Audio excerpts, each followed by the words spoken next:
इस चैप्टर की शुरुआत में भी दिखाया देता है एमसी उस गिलास को हाथ में पकड़ा हुआ है और बोल रहा है मुझे पहले इसके ऊपर टेस्ट करके देखना चाहिए। नोबेल एंड मिराकुलस पावर, इसको रिफ्लेक्ट करो। तभी कहते हैं रिफ्लेक्ट होना शुरू हो चुका है, पूरा गिलास ग्लो करने लग गया है और अचानक से एमसी के सामने केस जैसा कुछ आ जाता है और उस केस के अंदर दूसरा गिलास का डुप्लीकेट बनना शुरू हो चुका है और अपने एमसी बोल रहा है ये काम कर रहा है। तब सिस्टम का नोटिफिकेशन आता है रिफ्लेक्ट सक्सेसफुल और दिखाई देता है एक नया गिलास बन के रेडी हो चुका है और अपने एमसी उसको पकड़ लेता है और इस गिलास को देखे तो एमसी बहुत ज्यादा खुश हो जाता है। दोनों गिलास को दोनों हाथों से पकड़ते हुए बोलता है इसका लुक, हाइट, वेट सब कुछ सेम है। ये स्किल तो गेम से भी ज्यादा बेटर निकला। गेम के अंदर ये वाला स्किल सिर्फ लो लेवल ट्रेजर के ऊपर इस्तेमाल हो सकता था और अवेकन बनने के बाद अपने एमसी के पास जो रिफ्लेक्शन स्किल है कोई भी रैंक का ट्रेजर को रिफ्लेक्ट कर सकता है। जितना ज्यादा एमसी का लेवल होगा उतना अच्छे से वो रिफ्लेक्ट कर पाएगा, फेलियर बनने का चांस भी कम हो जाएगा। रिफ्लेक्शन का टेस्ट सक्सेसफुल हुआ। चलो अभी जाके कुछ ट्रेजर को ढूंढते, नहीं पहले कुछ रिलिक को ढूंढते। तभी रिलिक के बारे में बताया जाता है 20 साल पहले ईयर 2000 में जब लार्ज अमाउंट में आउटब्रेक हुआ था, सारे पुराना item, antique item, dimensional energy को ऑब्टेन करना शुरू कर दिया। इन सारे रिलिक्स को बहुत सारी कैटेगरी में डाला जाता है उसके एबिलिटी को देख के। सबसे ज्यादा रेयर रैंक के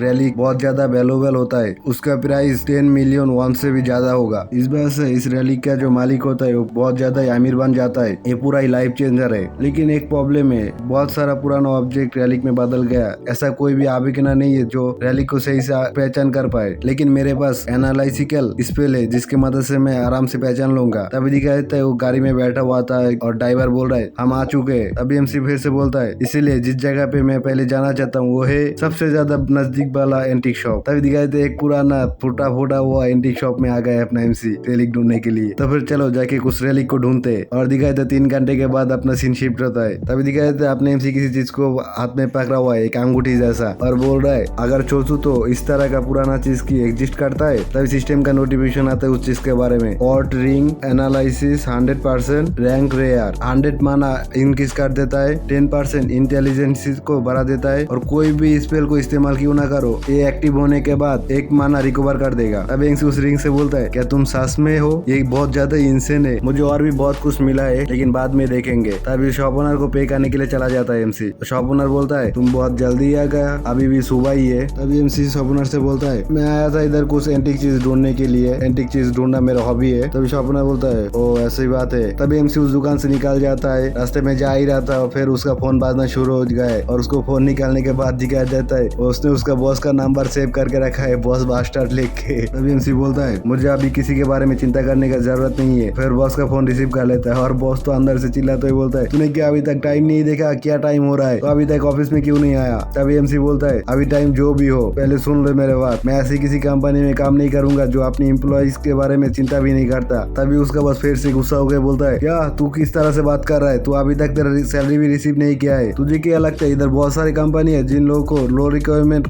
एम्प्लॉय चाहिए और तेरे साथ अच्छे से बात करेगा। तभी अपने एमसी भी गुस्से में आके बॉस के ऊपर चिल्ला के बोलता है यू फाकर तू क्या समझाना चाहता है, तू मुझे इतना सारा काम करने के लिए देता है, हॉलीडे पे भी छुट्टी नहीं देता, वीकेंड पे भी मेरे से काम करवाता है, इससे अच्छे से तो कुत्ता रहता है। ये बात छोड़, मैं और तेरे कंपनी में काम पे नहीं आऊंगा, ये अपने दिमाग में घुसा ले। ये बोल के सीधा फोन काट देता है एमसी ने और उधर से सीटी बजाते हुए आराम से निकल जाता है और अपने मन में सोच रहा है बॉस के साथ बात करने के बाद मुझे बहुत अच्छा लग रहा है, अभी घर जाने के बाद ये सारा भेज दूंगा। तभी एमसी कुछ नोटिस करता है साइड में कोई झगड़ा कर रहा है और बोल रहा है तू क्या बोला, फिर से बोल के देख। तभी दूसरा बंदा भी बोलता है मैंने बोला तेरा जैसा पैथेटिक स्किल लेके कहीं पे भी मत जाना। तभी सामने की तरफ दिखाई देता 2 बंदा आपस में झगड़ा कर रहा है और सफेद शर्ट वाला बंदा बोलता है तो अपने आप के ऊपर बाप इस्तेमाल करके अपने आप को तिस्मार का समझ रहा है। तभी काले शर्ट वाला बंदा बोलता है जो तू कर नहीं सकता उसके वजह से तू माफी मांग। तभी सफेद शर्ट वाला बंदा फिर से बोलता है मैं क्यों तुझसे माफी मांगूंगा, तू मुझसे माफी मांग। तभी काले शर्ट वाला बंदा फिर से बोलता है मैं बोल रहा हूँ तू माफी मांग ले मुझसे, नहीं तो बहुत ज्यादा पछताएगा। तभी दिखाई देता है लोगों की तरफ एक लड़की बोल रहा है क्या हो रहा है इधर, इन लोगों के बीच क्या हुआ। तब एक लड़का बोलता है ये दोनों आवेकनर से, अगर ये दोनों इधर फाइट करना शुरू कर दिया हम लोग मुसीबत में पड़ जाएंगे, इसलिए दूर ही रहो इन लोगों से। तभी लड़की फिर से बोलता है ठीक है तो फिर मैं दूर ही रहता हूँ इन लोगों से। तभी कहते हैं वो दोनों बंदा पीछे चला जाता है और फाइटिंग स्टैंड में आ जाता है, अटैक बनाते हुए बोलता है बास्टर्ड मैंने जो बोला ये तूने सही से सुना नहीं। अभी दूसरा बंदा भी बोल रहा है बुलशिट ये तो मैं बोलना चाह रहा था। इन दोनों का अटैक एक दूसरे के साथ टकराने ही वाला था, तभी एक लड़की बीच में आके इन दोनों को हाथ पकड़ के दोनों को 2 साइड में फेंक देता है। तभी वो लड़की बोलता है आबेकन लोगों को एक दूसरे के साथ फाइट करना लॉ के खिलाफ है, प्लीज डिस्ट्रीब्यूटेड आबेकन इन्फो को सीरियसली पढ़ लेना, मैं तुम लोगों को अभी छोड़ रहा हूँ, याद रखना अगर नेक्स्ट टाइम ऐसा हुआ तो मैं तुम लोगों को जेल में डाल दूंगा। तभी बाहर का जितना जितना भी नॉर्मल लोग थे वो लोग तो उसके लिए चेयर्स करना लग जाता है और बोलता है तुम बहुत ज्यादा कूल हो, तुम बहुत ज्यादा प्रीटी हो। तभी उस लड़की किसी को नोटिस करता है उस भीड़ के अंदर, और तभी दिखाता है आपने एमसी को नोटिस कर लिया उसने। तभी भीड़ में से एक बंदा बोलता है कौन है ये? तभी एक और बंदा बोलता है क्या तुझको पता नहीं, एक केबीआई का बी रैंक आबेगनर ली योनसो है। मैं इसको पहली बार आमने सामने देख रहा हूँ, लेकिन फिर भी ये बहुत ज्यादा पीटी है। तभी दूसरा बंदा फिर से बोलता है हाँ ये बहुत ज्यादा पीटी है। तभी लू योनसो चिल्लाते हुए बोलता है ए तुम भीड़ में से वो बंदा काले कलर का स्टिकी शर्ट पहना हुआ है, मैं तुमको बहुत देर से ढूंढ रहा था। तभी एमसी अपना मन में सोचता है क्या वो मुझे ही ढूंढ रहा है? नहीं, ऐसा नहीं हो सकता। और अभी एमसी का नाम चिल्लाते हुए बोलता है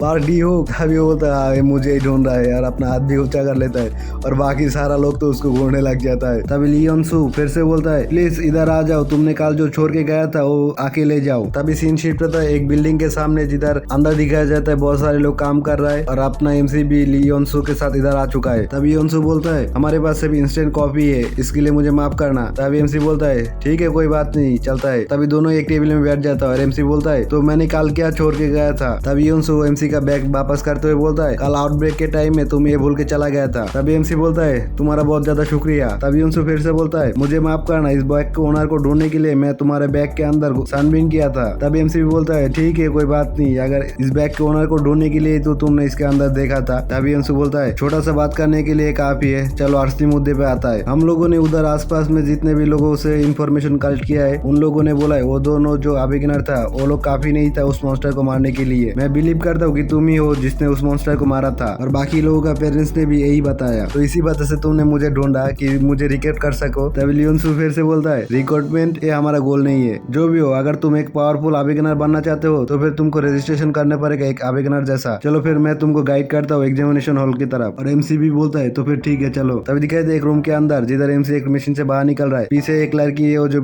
कंप्यूटर से काम कर रहा है, वो बोल रहा है तुम्हारा एग्जामिनेशन खत्म हुआ, प्लीज तुम तुम्हारे सामान लेके बाहर इंफॉर्मेशन डेस्क के सामने इंतजार करो। तभी एमसी भी बोलता है thank you for your work. तभी एमसी उधर से बाहर निकल जाता है और दिखाया जाता है सामने ही लियोनसो बैठा हुआ है और एमसी को बोल रहा है तुम इधर बैठ सकते हो, तुम्हारा एग्जामिनेशन का रिजल्ट आ चुका है, थोड़ी देर रुको मैं तुमको सारा एक्सप्लेन कर रहा हूँ। एमसी भी बोलता है ठीक है मैं बैठता हूँ। तभी लियोनसो तो कुछ देख के बहुत ज्यादा शौक जाता है और एमसी बोलता है तुम मुझे इस तरह से क्यों देख रहे हो, क्या मैं एवरेज से भी कमजोर हूँ? लियोनसो बोलता है नहीं ऐसा बात नहीं है। उस पेपर को नीचे रखते हुए बोलता है तुम इधर देखो, इधर लिखा हुआ है क्लियरमेंट अप्रूव, इसका मतलब तुम पास हो चुके हो। तभी एमसी भी बोलता है थैंक यू तुम्हारा। तभी लियोनसो बोलता है मैं होप करता हूँ कि तुम्हारा आबेगन लाइफ बहुत अच्छे से जाए और तुम बहुत नाम कमाओ और जिंदा रहना मत भूलना। तभी एमसी बोलता है उसका लास्ट लाइन मुझे थोड़ा सा चुभ रहा है, वो इस तरह से क्यों बोल रहा है। तभी लियोनसो फिर से बोलता है एग्जिट उस तरफ है, उधर से जा सकते हो। तभी लियोनसो के पास में एक बंदा बोलता है बाय द वे तुम लोगों के साथ इतने अच्छे से क्यों बिहेव करते हो? और लियोनसो बोलता है मेरे आंसर है क्यूरियोसिटी, जस्ट क्यूरियोसिटी। और इसी सस्पेंस के साथ ये वाला एपिसोड भी इधर खत्म होता है।